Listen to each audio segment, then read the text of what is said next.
Olá, tudo bem? Hoje é dia 10 de julho de 2024 e agora são 11 horas e 8 minutos aqui em Joinville. A temperatura agora é de 17 graus centígrados aqui em Joinville. Não está chovendo, está um frio muito bom aqui em Joinville, um frio que dá para aguentar. Ontem estava um frio chato aqui, né? Joinville está ao nível do mar, mas claro que aqui não dá o frio rigoroso da Serra, como São Bento, Mafra, Lages, mas estava um frio assim que estava encardido ontem, né? Ainda com chuva. Encardido também é um momento histórico que a gente está vivenciando agora aqui no Brasil. Então, é interessante a gente prestar atenção nisso que está acontecendo agora. Então, há um recrudescimento de um conservadorismo. Já falei no outro vídeo, não existe problema em ser conservador, em defender as causas tradicionais, o tradicionalismo. Eu não vejo problema nisso. Eu vejo problema em as pessoas terem um comportamento reacionário. E é isso que a gente está vivenciando hoje. Isso que é um perigo para a sociedade, porque joga a sociedade para um atraso. Então as coisas não começam a funcionar, as coisas não estão funcionando bem dentro da família, num relacionamento, no ambiente de trabalho. Você não conquista aquilo que você planejou e você começa a direcionar isso para as pessoas mais próximas de você, ou para as instituições que estão mais próximas de você. A isso a gente chama de fascismo. O fascismo, ele joga muito com o senso comum, com o imediatismo. E aí a gente vive numa sociedade que a todo momento a gente vivencia o senso comum. E esse senso comum, se apropriando, se utilizando da internet, das redes sociais, o que a gente está vivenciando hoje no Brasil? Uma volta àquilo que se vivenciou lá na Idade Média, a caça às bruxas. Isso é uma coisa muito perigosa. Então as pessoas, elas começam a se identificar pelos problemas, pelo comportamento. E a gente vive em sociedade. A sociedade é plural. E o fascismo defende o quê? A segregação.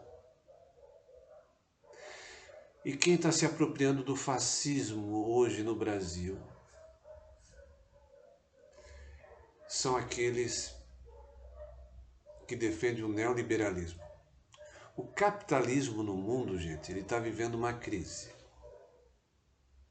Então, para os grandes empresários, eu digo para os grandes empresários, não para o pequeno e para o médio, porque o pequeno empresário e o médio empresário, eles se acham que são os donos dos grandes bancos do mundo. Não é para vocês. Se vocês estivessem lá em 1789, na Revolução Francesa, vocês fariam parte dos jacobinos. Sim, parte da burguesia, e principalmente da pequena burguesia, fez parte da esquerda no movimento da Revolução Francesa. E hoje esses pequenos, os jacobinos aqui de Joinville, se acham que são a elite. Como falam os meus alunos, né? Mas não vou falar aqui, né? Se acha o P das galáxias. Vocês se acham os P da galáxia, né? Pequenos e médios empresários. E vocês sofrem como a classe trabalhadora. E vocês não percebem. Vocês, por exemplo, vocês criticam o governo sabendo, não entendendo que o governo que está aí está direcionado para defender os interesses das grandes fortunas do Brasil, ou de Santa Catarina, ou aqui de Joinville. Então você tem que entender o seguinte, o problema é você achar que tudo é culpa do Estado.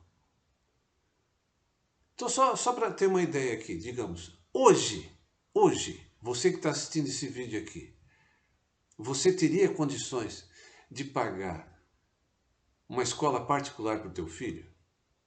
Pensa nisso.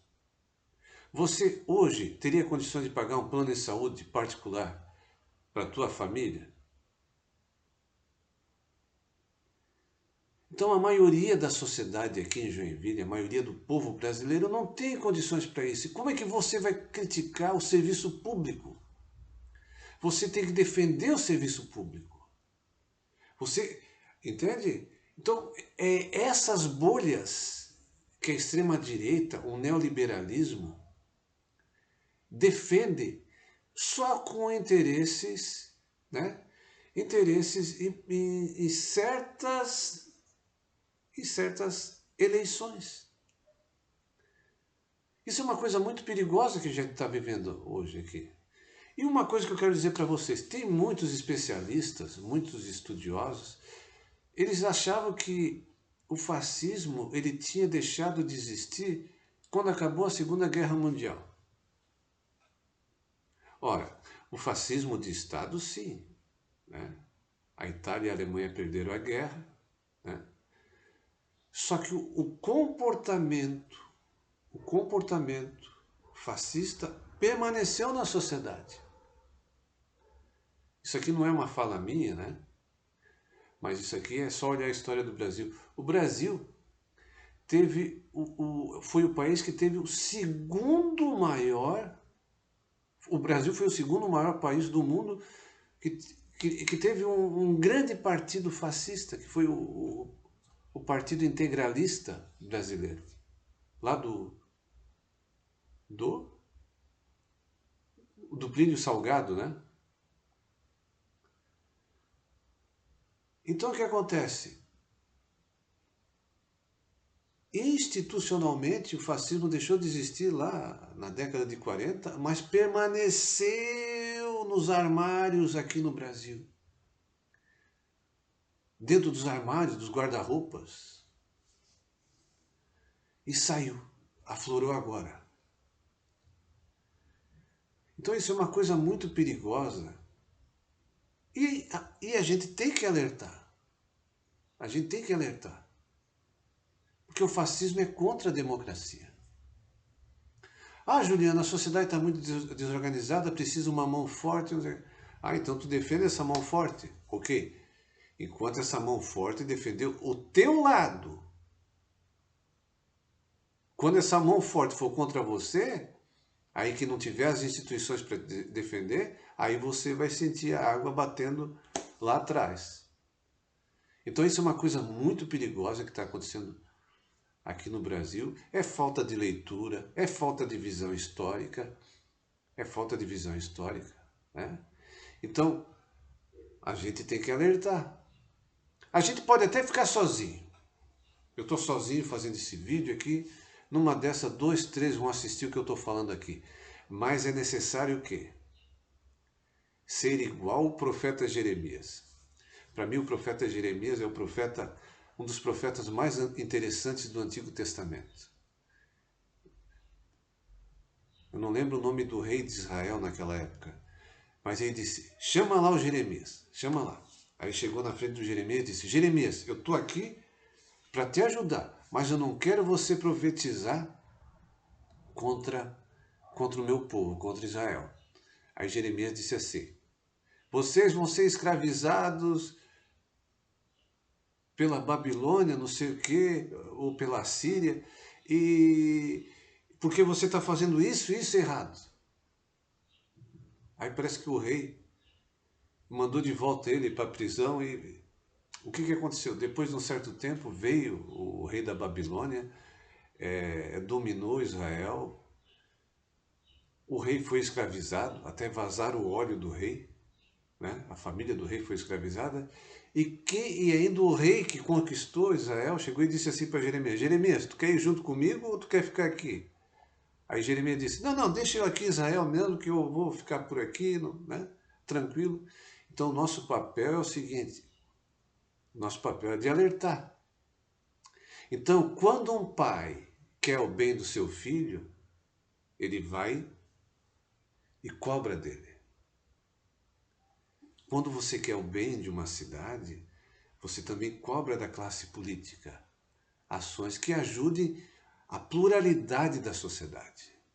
Você não pode pensar numa sociedade, numa administração pública direcionada para guetos, para bolhas. Você tem que pensar no conjunto da sociedade. Você tem que valorizar a classe trabalhadora, os empresários,